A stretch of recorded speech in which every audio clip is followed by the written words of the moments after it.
One of the things that I like to do whenever I have the chance is to throw on some camo, appropriate for the season of course, and head out into the woods just to sit and see what I see. I've always enjoyed sneaking through the woods and hunkering down against a nice tree and simply just melting into the forest.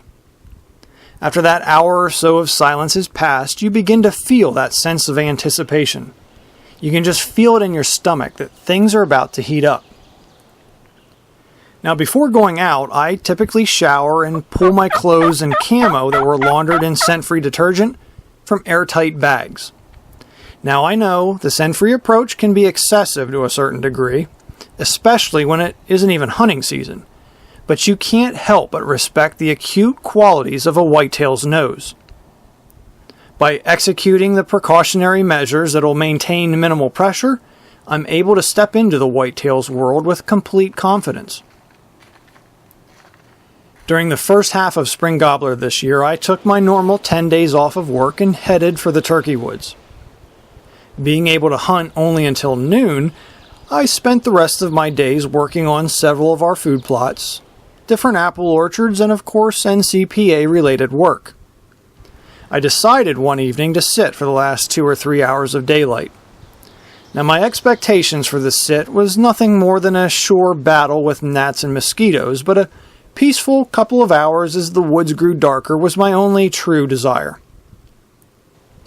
What I'm about to show you is a perfect example, though, of how minding your P's and Q's when it comes to pressure can pay off. Not only can you clear a whitetail's nose, 2 of them actually, but you can also stay out of a pair of turkeys' razor-sharp vision. I ever so quietly snuck through the woods and found myself seated at the base of a tree. Some 70 yards behind me, over my right shoulder, was a small quarter-acre future food plot that at this point was nothing more than freshly disked soil, and less than 20 yards in front of me lie one of our long-established mineral sites. Now, like I said, I wasn't expecting anything more than just a quiet, peaceful evening in the woods. In any event, though, thanks to the bug net, I'd been motionless in the woods, secretly laughing at the dozens of mosquitoes that I could hear buzzing all around me for about an hour, when that feeling overcame me that things were about to liven up. I've always found it interesting how we always seem to know exactly when or where to look, just in time to catch a glimpse of a split-second repositioning ear, or a softly flickered lowered tail. My statuesque silence was broken when I decided to glance over my shoulder behind me, through the trees and into that distant food plot of dirt. But I saw nothing. And then, 5 seconds later, movement. Turkeys. For 15 minutes I watched a pair of birds digging through the dirt for bugs when they finally decided to break from the plot and headed right for me.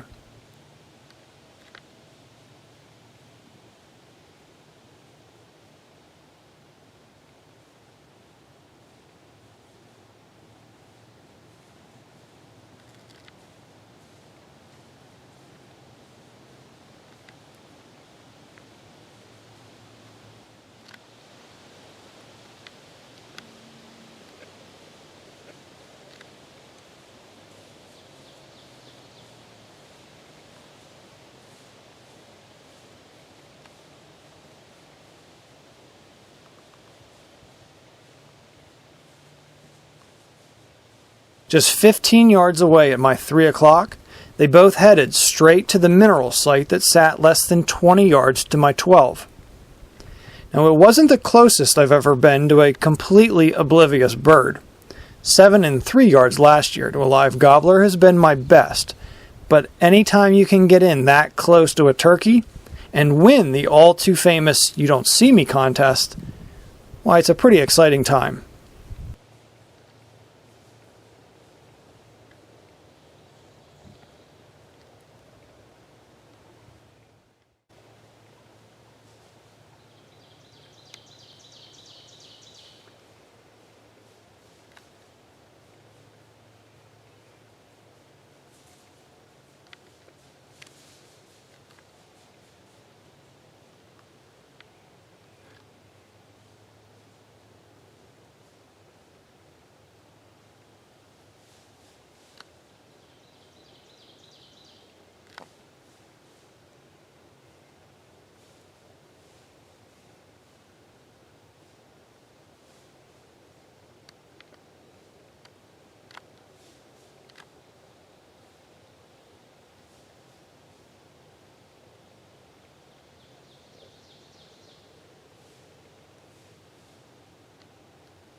For another 10 minutes, both of those birds scratched away when all of a sudden, another body appeared out of nowhere. And then, another one.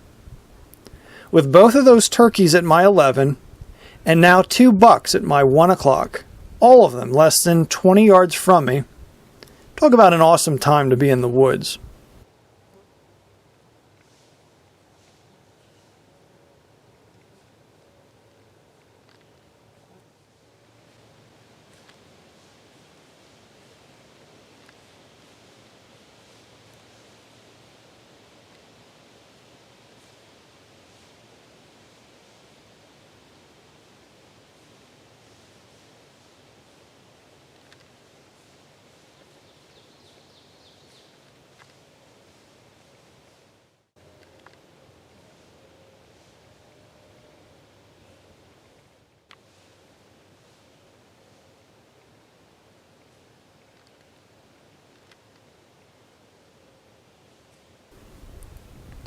Now, the neatest part of the entire experience was the fact that not only did I enjoy it firsthand, but I also had it on video from 2 different perspectives.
The next night, I took my 7-year-old out with me to see if I could recreate the magic for him.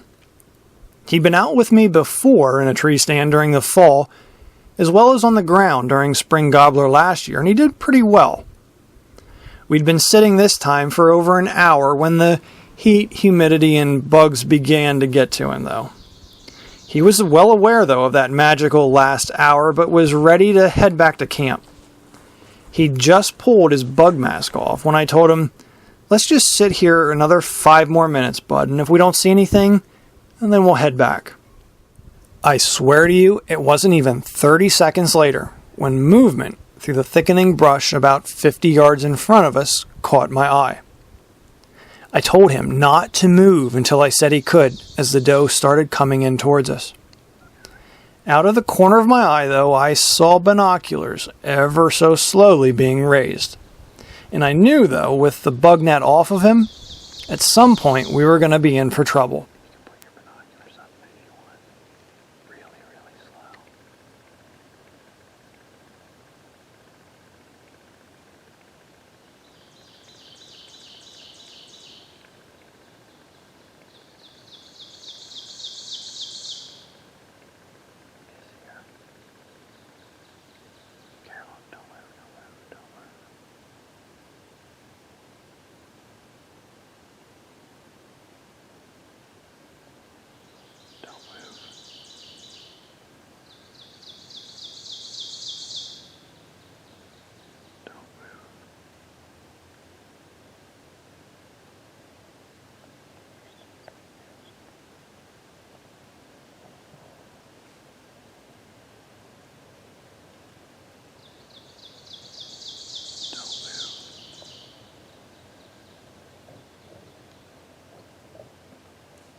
The doe could sense that something wasn't right, and she cautiously kept advancing.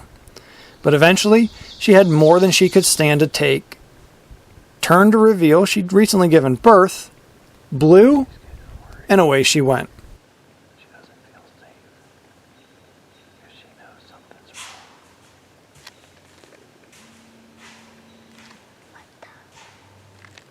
That's what they do when they get scared.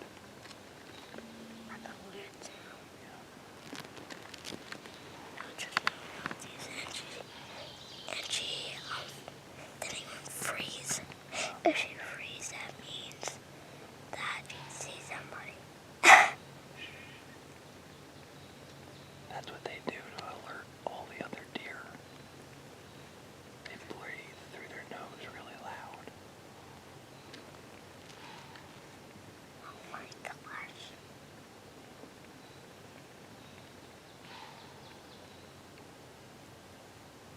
I didn't even move. Well, she knew something wasn't right.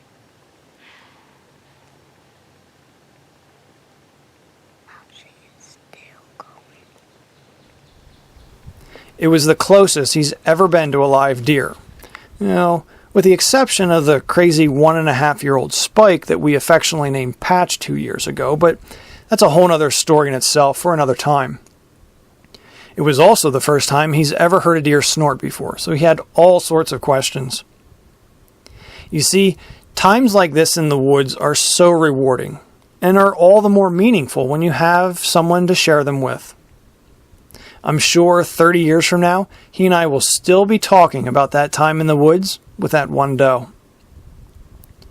Find somebody that you think might be interested and take to the woods. Or for that matter, take someone who thinks they'd have no interest in the woods, and you both might just find more than one thing that surprises you.